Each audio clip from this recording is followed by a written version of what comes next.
ಶ್ರೇಷ್ಠ ಕಾವ್ಯವಾದ ರಾಮಾಯಣದ ಮೂಲಕ ಬದುಕಿನ ತತ್ವಗಳನ್ನು ನಿರೂಪಿಸಿದ ಮಹರ್ಷಿ ವಾಲ್ಮೀಕಿಯವರ ಸಂದೇಶ ಮನಸ್ಸಾಕ್ಷಿ ಇದ್ದವರನ್ನ ಸಂಪೂರ್ಣ ಬದಲಾವಣೆ ಮಾಡುತ್ತದೆ. ವೈಯಕ್ತಿಕ ಜೀವನದಲ್ಲಿ ಪರಿವರ್ತನೆಯನ್ನ ತರಬಲ್ಲದು. ಅವರ ಸಾಮಾಜಿಕವಾದ ಬದಲಾವಣೆಯ ಪೂರಕ ಸಂದೇಶಗಳು ಯಾವತ್ತಿಗೂ ಅಜರಾಮರ ಎಂದು ಪುತ್ತೂರು ಉಪವಿಭಾಗಾಧಿಕಾರಿ ಸ್ಟೆಲ್ಲಾ ವರ್ಗೀಸ್ ಅವರು ಅಭಿಪ್ರಾಯಪಟ್ಟರು. ಪುತ್ತೂರು ತಾಲೂಕು ರಾಷ್ಟ್ರೀಯ ಹಬ್ಬಗಳ ಆಚರಣಾ ಸಮಿತಿ ವತಿಯಿಂದ ತಾಲೂಕು ಪಂಚಾಯತ್ ಸಭಾಂಗಣದಲ್ಲಿ ನಡೆದ ಮಹರ್ಷಿ ವಾಲ್ಮೀಕಿ ಜಯಂತಿ ಕಾರ್ಯಕ್ರಮ ಉದ್ಘಾಟಿಸಿ ಅವರು ಮಾತನಾಡಿದರು. ಸಮಾಜದಲ್ಲಿ ತಪ್ಪು ಮಾರ್ಗ ಹಿಡಿದಿದ್ದ ವ್ಯಕ್ತಿಯೋರ್ವ ಪರಿವರ್ತನೆಗೊಂಡು ಆದರ್ಶ ಬದುಕಿನ ಕಾವ್ಯವನ್ನು ಸೃಷ್ಟಿ ಮಾಡುವ ಮೂಲಕ ಇಂದಿನ ಸಮಾಜಕ್ಕೂ ಉತ್ತಮ ಸಂದೇಶವನ್ನು ನೀಡಿದ್ದಾರೆ. ಈ ಸಂದೇಶ ಇಂದಿನ ಜನತೆಯ ಮನಸ್ಸಿನ ಮೇಲೂ ಪರಿಣಾಮ ಬೀರುವ ಶಕ್ತಿ ಹೊಂದಿದೆ. ರಾಮಾಯಣದಲ್ಲಿನ ಸೂಕ್ಷ್ಮತೆಗಳನ್ನು ಅರ್ಥ ಮಾಡಿಕೊಳ್ಳುವ ವ್ಯಕ್ತಿ ಸಮಾಜಕ್ಕೆ ನಿಜಾರ್ಥದ ಸಂಪತ್ತಾಗಬಲ್ಲ ಎಂದು ಹೇಳಿದರು. ಇವತ್ತು ನಾವು ಮಹರ್ಷಿ ವಾಲ್ಮೀಕಿ ಜಯಂತಿ ಆಚರಿಸ್ತಾ ಇದ್ದೀವಿ. ಈ ದಿನ ಎಲ್ಲರಿಗೂ ಒಳ್ಳೆಯ ಭಾಷಣವನ್ನು ಶ್ರೀಮತಿ ರಶ್ಮಿಕಾ ಸುರೇಶ್ ಜೋಗಿಬೆಟ್ಟು ಅವರು ನೀಡಿದ್ದಾರೆ. ನಾನು ಅವರದ್ದು ಭಾಷಣ ಕೇಳ್ತಾ ಇದ್ದೆ. ಅದರಲ್ಲಿ ನಮಗೆ ಏನು ಗೊತ್ತಾಗುತ್ತೆ, ಮಹರ್ಷಿ ವಾಲ್ಮೀಕಿ ಅವರು ಯಾವುದೇ ಅವ್ರದ್ದು ಬ್ಯಾಕ್ಗ್ರೌಂಡ್, ಅವ್ರ ಹಿಂದೆ ತಪ್ಪು ಮಾಡ್ತಾ ಇದ್ರು, ಅದು ಅವ್ರಿಗೆ ರಿಯಲೈಸ್ ಆಯಿತು. ಫಸ್ಟಿಗೆ ಅವ್ರಿಗೆ ಅನಿಸಿತ್ತು ನಾನು ಮಾಡ್ತಾ ಇರೋದು ಸರಿನಾ ತಪ್ಪಾ ಅಂತ ಅವರ ಫ್ಯಾಮಿಲಿ ಮೆಂಬರ್ಸಿಗೆ ಕೇಳಿದ್ರು ಮೊದಲನೇದಾಗಿ. ಅಲ್ಲಿಂದ ಯಾವಾಗ ನಾವು ಏನು ತಪ್ಪು ಮಾಡಿದ್ರು ನಮ್ಮಲ್ಲಿ ಒಂದು ನಮ್ಮ ಕಾನ್ಷಿಯಸ್ ಅಂತ ಏನು ಹೇಳ್ತೀವಿ ಅದರದ್ದು just C the importance of it, ಅದೆಷ್ಟು ಇಂಪಾರ್ಟೆಂಟ್ ಆದರೂ ಅವ್ರಿಗೆ ರಿಯಲೈಸೇಷನ್ ಇದ್ದದ್ದಕ್ಕೋಸ್ಕರ ಅವರದು ಸುಧಾರಣೆ ಮಾಡಲಿಕ್ಕೆ ಏನು ಮಾಡಬೇಕಂತ ದಾರಿ ಹುಡುಕ್ತಾ ಇದ್ದಾಗ ಮಹರ್ಷಿ ನಾರದರನ್ನು ಭೇಟಿಯಾಗ್ತಾರೆ. ಅವರಿಗೆ ಒಂದು ಸಣ್ಣ ಇದು ಹೇಳ್ತಾರೆ, ಮಹಾಪುರುಷರ ಬಗ್ಗೆ ನೀವು ಬರೀಲಿಕ್ಕೆ ಸ್ಟಾರ್ಟ್ ಮಾಡಿ ಅಂತ. ಅದು ಅವ್ರು ಪಾಲನೆ ಮಾಡ್ತಾರೆ. ಸೊ ಬರೀತಾ ನಮ್ಗೆ ಯಾರಿಗೂ ಯೋಚನೆನೂ ಮಾಡ್ಲಿಕ್ಕೆ ಆಗದೇ ರೀತಿಯಲ್ಲಿರುವ ಒಂದು ದೊಡ್ಡ ನಮ್ಮ ದೇಶದಲ್ಲಿ ಇರುವ ಮಹಾ ದೊಡ್ಡ ಕಾವ್ಯವನ್ನು ಬರೀತಾರೆ ಅವರು. ಸೊ ನಮ್ಮ ಜೀವನದಲ್ಲಿ ಕೂಡ ಈ ಒಂದು ಮೆಸೇಜ್ ಎಷ್ಟು ಇಂಪಾರ್ಟೆಂಟ್ ಅಂತ ಅರ್ಥ ಮಾಡ್ಕೋಬೇಕು. ತಪ್ಪು ಇಲ್ಲದೆ ಯಾವುದೇ ಎಲ್ಲ ಒಳ್ಳೆ ರೀತಿಯಲ್ಲಿ ನಡೆಯೋರು ಅಂದ್ರೆ ನಾವು ಯಾವ ಇದರಲ್ಲಿದ್ರೂ ಕೂಡ ನಮ್ಮಲ್ಲಿ ಒಂದು ಮನಸ್ಸಾಕ್ಷಿ ಇದ್ರೆ. ಕಾರ್ಯಕ್ರಮದಲ್ಲಿ ಉಪನ್ಯಾಸ ನೀಡಿದ ಅಕ್ಷಯ ಕಾಲೇಜಿನ ಉಪನ್ಯಾಸಕಿ ರಶ್ಮಿತಾ ಸುರೇಶ್ ಜೋಗಿಬೆಟ್ಟು ಅವರು ಸತ್ಯಧರ್ಮ ಹಾಗೂ ನಿಷ್ಠೆಯನ್ನ ಜಗತ್ತಿಗೆ ಸಾರಿದ ಮಹರ್ಷಿ ವಾಲ್ಮೀಕಿ ಸಾಮಾಜಿಕ ಅಭಿವೃದ್ಧಿಯ ಸಂದೇಶವನ್ನ ನೀಡಿದ್ದಾನೆ. ಯಾರನ್ನ ಆದರ್ಶವಾಗಿಸುವ ಬದಲು ನಮಗೆ ನಾವೇ ಆದರ್ಶವಾಗಬೇಕು ಎಂಬ ಸತ್ಯವನ್ನ ಶ್ರೀರಾಮನ ಮೂಲಕ ಸಾರಿದ್ದಾನೆ. ಧರ್ಮ ಜಾತಿಗಿಂತಲೂ ಸ್ವಚ್ಛ ಬದುಕು ಅಗತ್ಯ ಎಂಬ ನಿಲುವು ರಾಮಾಯಣದ ಉದ್ದಕ್ಕೂ ನಾವು ಕಾಣಬಹುದು.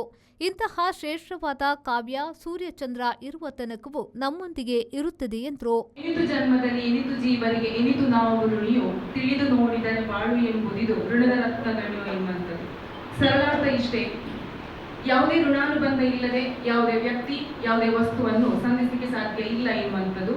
ಬಹುಶಃ ಈ ಶುಭ ಸಂದರ್ಭ ವಾಲ್ಮೀಕಿ ಜಯಂತಿಯ ಆಚರಣೆಯ ಮಹೋತ್ಸವದಲ್ಲಿ ನಾವಿವತ್ತು ಜೊತೆಯಾಗಿರುವಂಥದ್ದು ಉತ್ತಮವಾಗಿ ಸಂಪನ್ನಗೊಂಡಿರುವಂಥದ್ದು ಇದು ನನ್ನ ಋಣಾನುಬಂಧ ಅಂತ ಹೇಳಿ ನಾನು ಭಾವಿಸ್ತಾ, ಇದಕ್ಕೆ ಕಾರಣೀಕರ್ತರಾದ ಸರ್ವರಿಗೂ ಕೂಡ ಧನ್ಯವಾದಗಳನ್ನು ನಾನು ಮೊದಲಿಗೆ ಸಲ್ಲಿಸಲಿಕ್ಕೆ ಇಷ್ಟಪಡ್ತೇನೆ. ಗಣ್ಯರೆಲ್ಲರೂ ಕೂಡ ಹೇಳಿದ್ರು ಇವತ್ತು ವಾಲ್ಮೀಕಿ ಜಯಂತಿ ಅದರ ಆಚರಣೆ ಅಂತ ಹೇಳುವಂಥದ್ದು.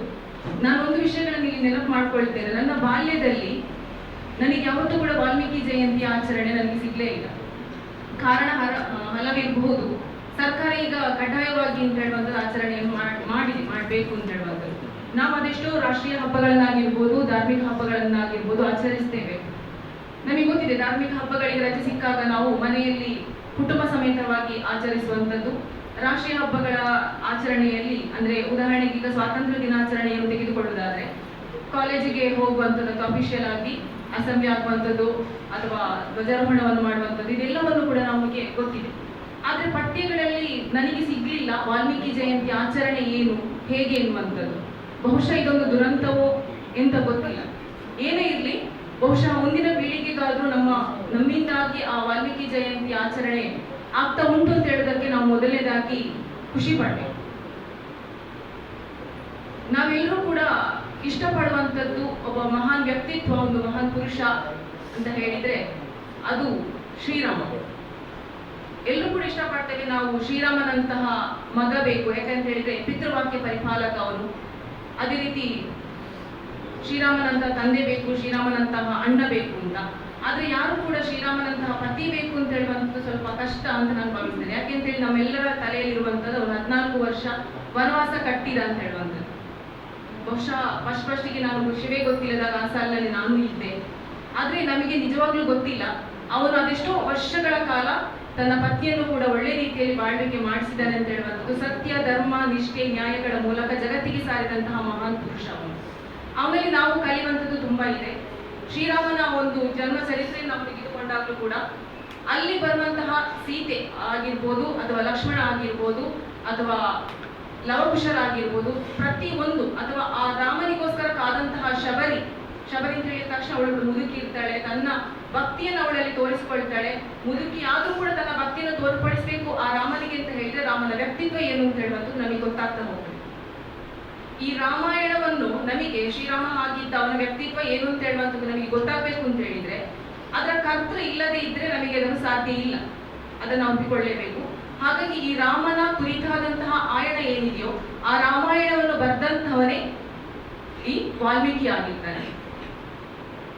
ಈ ಸಂದರ್ಭದಲ್ಲಿ ಗರಿಷ್ಠ ಅಂಕ ಪಡೆದ 3 ಮಂದಿ ಎಸ್ಎಸ್ಎಲ್ಸಿ ವಿದ್ಯಾರ್ಥಿಗಳನ್ನು ಸನ್ಮಾನಿಸಲಾಯಿತು. ವೇದಿಕೆಯಲ್ಲಿ ಕಾರ್ಯಕ್ರಮದ ಅಧ್ಯಕ್ಷತೆ ವಹಿಸಿದ್ದ ತಹಶೀಲ್ದಾರ್ ನಾಗರಾಜ್, ನಗರಸಭೆಯ ಅಧ್ಯಕ್ಷೆ ಲೀಲಾವತಿ ಅಣ್ಣುನಾಯ್ಕ್, ನಗರಸಭೆಯ ಪೌರಾಯುಕ್ತೆ ವಿದ್ಯಾ ಎಸ್ ಕಾಳೆ, ಪ್ರಭಾರ ಕ್ಷೇತ್ರ ಶಿಕ್ಷಣಾಧಿಕಾರಿ ವಿಷ್ಣು ಪ್ರಸಾದ್, ಸಮಾಜ ಕಲ್ಯಾಣ ಇಲಾಖಾ ಸಹಾಯಕ ನಿರ್ದೇಶಕಿ ಸುನೀತಾ ಕುಮಾರಿ, ವಾಲ್ಮೀಕಿ ಸಮಾಜದ ಮುಖಂಡ ರಾಜು ಬಪ್ಪಳಿಗೆ ಉಪಸ್ಥಿತರಿದ್ದರು.